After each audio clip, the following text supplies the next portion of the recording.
What is up, Raider Nation? Welcome into the Silver and Black Show, presented by Cox. Erin Coscarelli alongside my all-pro tackle, Lincoln Kennedy. It is good to see you, Link. We've got a lot to get to in today's show, but first, how did you like how the Raiders handled biz against the Colts? Very impressive win. And really what stood out to me, EC, is the fact that the defense held the Colts to 262 yards, total yards. And usually when you have a rusher who goes over 100 yards or you lose the turnover battle, it's really hard to win. But the Raiders found a way to win, and it was a very impressive win back in Indianapolis. Yeah, and the first time Jonathan Taylor rushes for over 100 yards and doesn't win this season. So certainly a great game by both lines in the trenches. Third straight W. No one, of course, expecting the Raiders to win. Executed on fourth down. Gotta like it. On the road, hostile environment. And now, of course, road wins against Cleveland and Indy. Excuse me. I wanted to ask you, though, has that felt like the theme of the entire 2021 season in terms of facing adversity, in terms of dealing with being resilient? Well, Have you saw that? Yeah, it's really hard for me to quantify because I've never been in a locker room quite like this. It's gone through this much adversity, hit both on and off the field issues with injuries and everything else. And you think about it, you went a whole month without one of your star players on offense, and Darren Waller, and you're trying to figure out your sort of identity now. What this team has been through and what this team has done is very impressive because now they've got exactly what they want. You're at home, win and go in. You're in the playoffs against a division rival. You couldn't ask for a better finale for the regular season than for them to be in this position after everything they've been through. Well, and that's what's so interesting is you talk about how these two teams going up against the Chargers, which we will get to, how they're stacked up against each other offensively and defensively, but no one has quite overcome adversity like the men inside the Raiders locker room. And of course, Derek Carr talks about the last three games and how the Raiders are looking to make it 4 straight wins against the Chargers. With us being in that playoff kind of mindset for a month now, like I said, I think I've said it a couple times, we realize what's at stake this week. We realize what's been at stake for the last couple weeks. And it's exciting, it really is. But I do have all the confidence in the world in our team. To be ready to play. We're not going to be too high in the motions of it and all that kind of stuff. We know what we need to do. We know what's gotten us here to this point. And it's going to be hard to do. It's going to be hard to do against a really good football team. And they beat us. They got after us, especially in that first half when we played them. They came out. They were intense. They were flying around and playing good football. So we know it's going to be a tough task, tall task, but excited. You always got to put the ball down and compete. It's going to be fun. That's right, Derek. Week 4, the Chargers handed the Raiders their first loss of the season. Here's how the game went down. Link, I want to ask you, how much stock do you put into the results of this game? Or do you feel like where we're at now, both of these teams are two totally different teams than they were? I would say the Raiders are a lot more developed than where the Chargers are. The Chargers had been limping, just took a little backseat after coming out with a very fast start from where they are now. But here's the thing, familiarity when you have a divisional foe will always play into your mind. But the Raiders have come so far. Think about this. The Chargers average, or fourth in the National Football League, averaging 387 yards per game. And last week, the Raiders did a great job shutting down one of the more potent offenses and high-end intensity offenses in Indianapolis. But until the Cleveland game, the Raiders hadn't been over if they didn't score more than 17 points. They did that against Cleveland. They did that against Denver and stuff like that, and they still found a way to win, including their game against Indianapolis. So, this is a changed team. I think this is a different team. Yeah. More identity is more established now for the Raiders than it is the Chargers. So interesting because, for me, into that game, one of the guys that stood out to me, and we talked about this pre-show in our production meeting, is Jared Cook. Certainly. How do you limit a guy? I think he went 6 catches, 70 yards, and he got a score in that game week 4. How do you, it's something the Raiders struggle with, stopping a big tight end. Yeah, and that's going to be interesting to see what Gus Bradley has in store. I mean, look, you got to get pressure on Justin Herbert. You can't allow him to sit back there and pick you apart. And something we've also seen out of the Raiders defense over the last couple of weeks has been the increase in the frequency of blitzing. But they've got to get pressure, and they've got to find an answer for Jared Cook. I don't know what that is. Taller tight ends, good tight ends have hurt this defense in the past, and they've got to have a formula to slow him down, whether to have somebody taller covering him or just trying to get to Justin Herbert before it's too late. Well, and I'm glad you just led me into my next question, because the Raiders don't blitz. Right. Actually, I believe they have the lowest percentage in the NFL in terms of blitzing. When you know a guy like Justin Herbert struggles against the blitz, do you then put in more packages that you're going to expect to see on come Sunday night, more blitzing, or do you just stick to your game plan? The first series that the Chargers had the ball against the Raiders in the week 4, they marched down the field and put the 7 up on the Raiders really quick. And there was absolutely 0 blitzes, I think, during that whole scenario. So I think it's a lesson learned. Of course, Gus Bradley is familiar with this team, having coached for him, and familiar with the offensive output. But they've just got too many weapons to ignore. You can't just sit back there and hope that your 4-man rush is going to get there. You know, the Raiders have been blessed with Ngakoue and Crew and Max Crosby, who we'll talk to a little later, have been blessed with a front 4 that can generate pressure. But you just cannot sit back there and play zone and hope that your 4 is going to get there. Absolutely, Lincoln Kennedy. Thank you. One guy you just mentioned who is going to be tasked with stopping Justin Herbert. You said it. Mad Max Crosby is joining us on the Silver and Black Show. How's he going to do it? Let's ask him. Let's hear from number 98 himself. Coming up next, Crosby Interview. Stick around. The Silver and Black Show is brought to you by Cox, proud partner of the Las Vegas Raiders, and by Allegiant, the official airline of the Las Vegas Raiders. Low fares, nonstop flights. Book now only at Allegiant.com. And by Las Vegas. Vegas is the greatest arena on earth. Plan now at visitlasvegas.com. All right, folks, welcome back to the show. Max Crosby has dominated each and every week and is, of course, coming off another strong game against the Colts. That is why it's a no-brainer. The man, the pass rusher, earning, of course, his first Pro Bowl nomination this year. And let's get right into it, Link, and welcome in Mad Max Crosby to the show. Max, thank you for joining us. Absolutely. Thanks for having me on, y'all. Well, you know, we know that this Raiders organization has been through quite the adversity this season. Can you speak to the collective adversity this team has been through this season to now be on the brink of securing possibly a playoff berth? Yeah, you know, it's a credit to the coaching staff, everybody from top to bottom, all the players. You know, we've gone through a lot, to say the least, but we have guys who are resilient. We have guys who love football and show up every day with a good mentality, and I think that, you know, has been translating.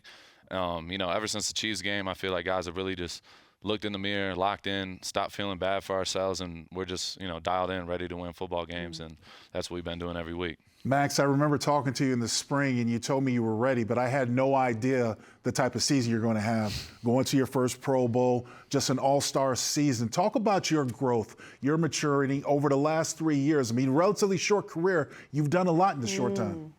Yeah, you know, I remember that conversation. You know, I think it's just a testament to the work that I've put in. You know, as simple as that. I've been in this building literally every day for a year straight, continuously working on my game, working on my body, working on my mind. All the little things every single day, you know, add up. So, you know, it's a testament to, you know, hard work, my coaching staff, everybody putting me in good, you know, situations to go out there and display, you know, the best version of myself.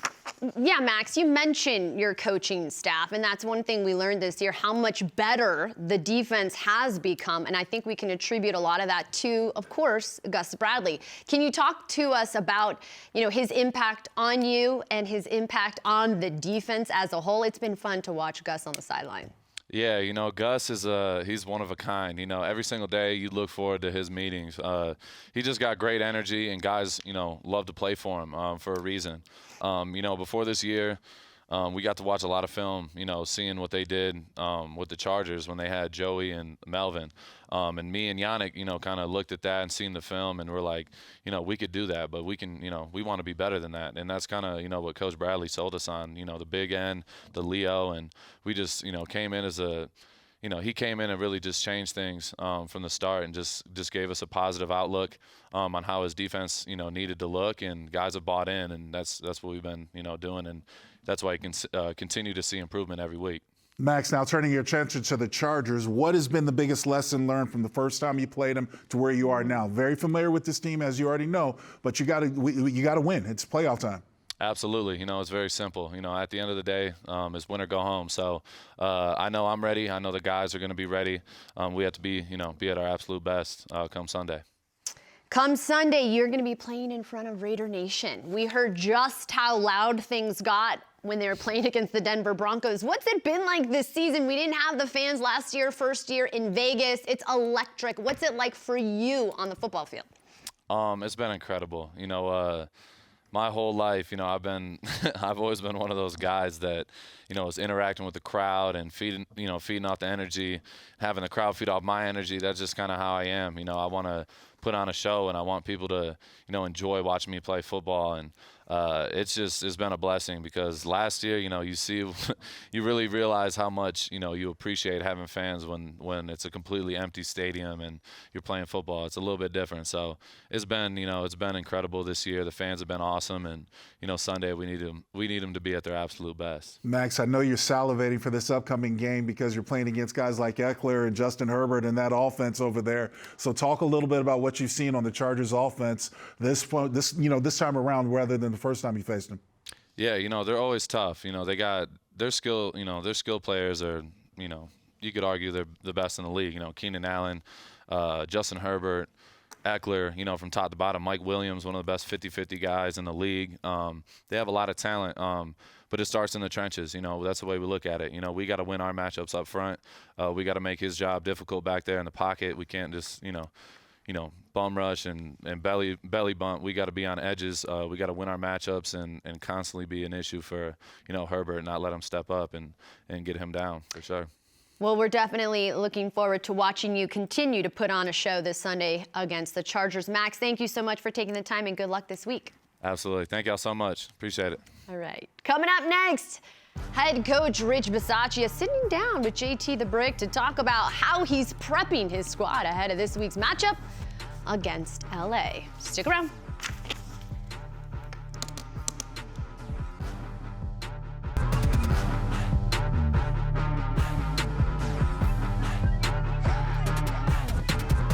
Regardless of the outcome, interim head coach Rich Basaccia has defied all odds by having this Raiders team one win away from their second playoff berth in 2 decades. The coach has had to navigate one of the more difficult seasons an NFL franchise has had to deal with, and continues to prove the resiliency of this team.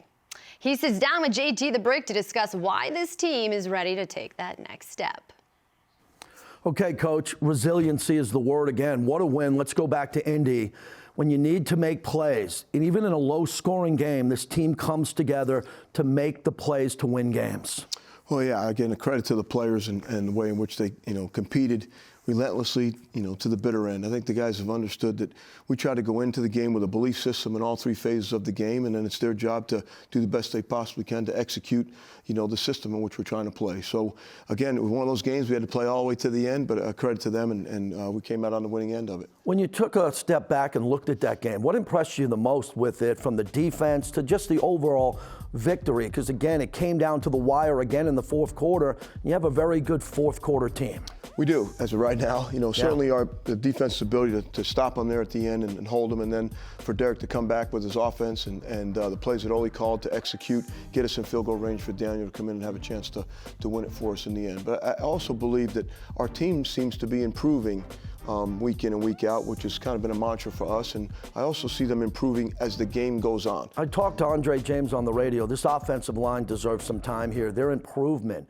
And he talked about the confidence level. Their grades are up. They're doing a better job. They seem to be more confident. And, Coach, I wanted to touch on the penalties going down. On top of it, they seem to be playing their best football coming into this game. Well, I think our penalties have gone down all around in all 3 phases. And obviously we had a big one a week ago on 3rd and 1. And we'd like to certainly stop the pre-snap penalties on both sides of the ball. They've been big for us in a negative way earlier in the year. And we've done a good job. Those guys have done a good job in practice of fixing that. And it's certainly something we can control, that we can get a little bit better at. So I think our offensive line, like you said, is gaining a little bit of sense of confidence. We're gaining a little bit more trust from Josh that the blocks are going to be where they're at the time they're supposed to be, and hopefully we'll keep moving in that direction.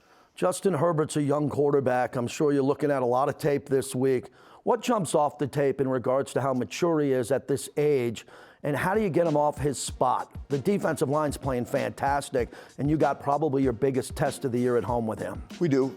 We're excited to be at home for it, but I think the thing that's so impressive with him is his ability to extend plays. So when you do move him off the spot, sometimes he makes some of the best plays of the game, a little bit like the great ones do, you know. So we're going to do the best we possibly can to put ourselves in position to have a chance to play well on defense, and we'll see how it works out. Keenan Allen and Mike Williams, more concerned with them as possession receivers around the sticks, or one of them getting deep where you got to keep a double on them and keep their eye on the big play? Yeah, once they show up for the game, we're concerned about both of them. Yeah. You know, they're tremendous players. They have a great catch radius, both of them, and they get themselves in the right position. They have a tremendous amount of confidence in Herbert getting them the ball. So, again, we're just going to put a plan together and see if we can tackle in space and see if we can play a little bit better this week. Coach Staley likes to go for it on fourth down. You've had success. How do you feel about that on fourth down? The evolution of head coaches now having to go for it or going for it more. Well, there's certain situations where we feel comfortable in some of the packages we have or some of the things we have on fourth down. If the field position's in our favor, or maybe what we thought we would get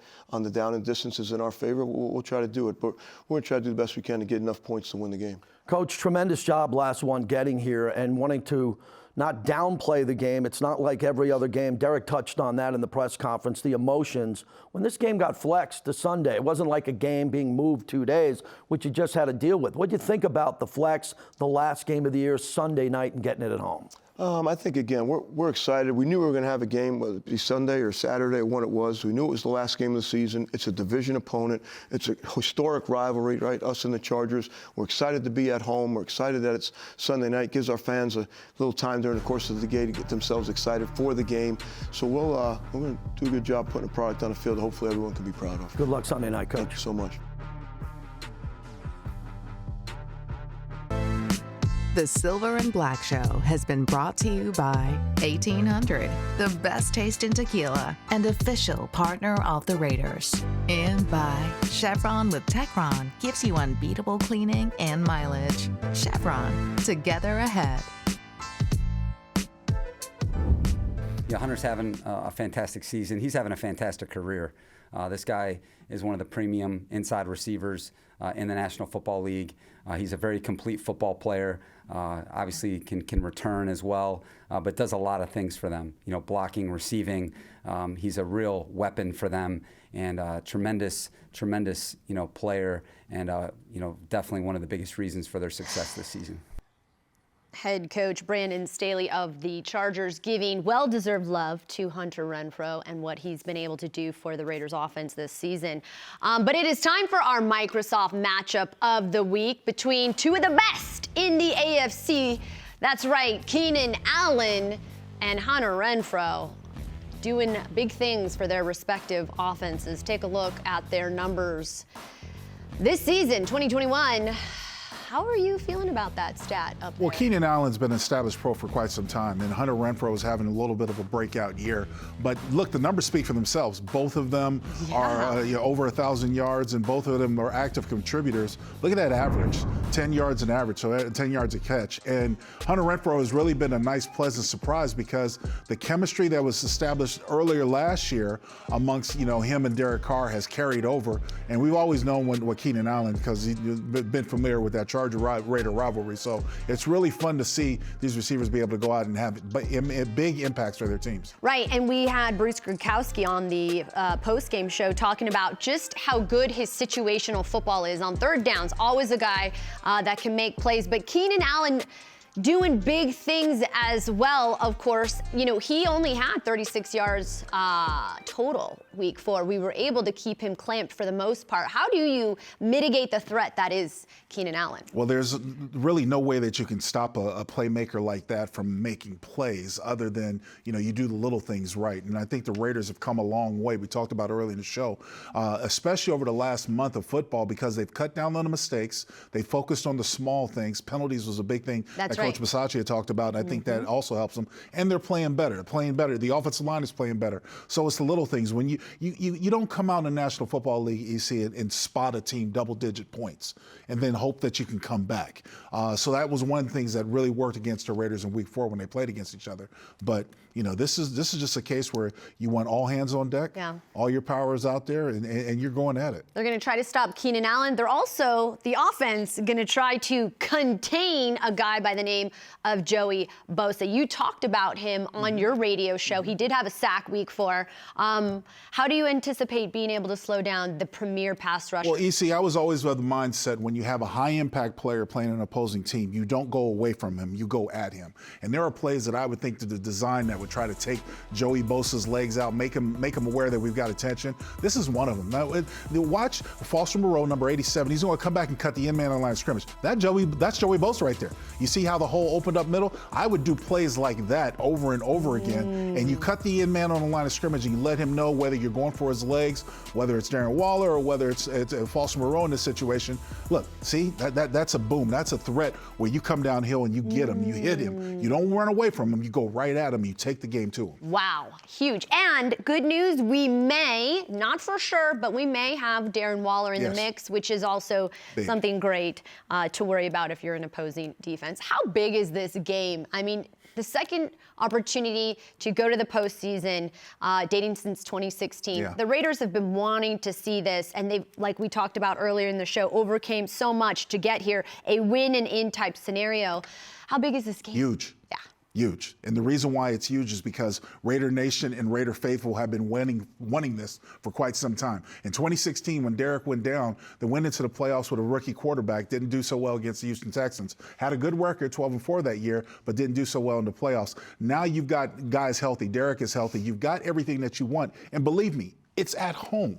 That's the most important thing. It's in Allegiant Stadium, and if you look how the fanfare and how crazy the season has been for Raiders opening up Allegiant the first year back, you couldn't ask for a better situation. This is a playoff game before the playoffs start, so you have everything that you want, and you're going up against a divisional foe. Well, it just happens to be the biggest game of the season in Las Vegas. A winner takes all and advances to the postseason as the Raiders look to close out the regular season with a dub.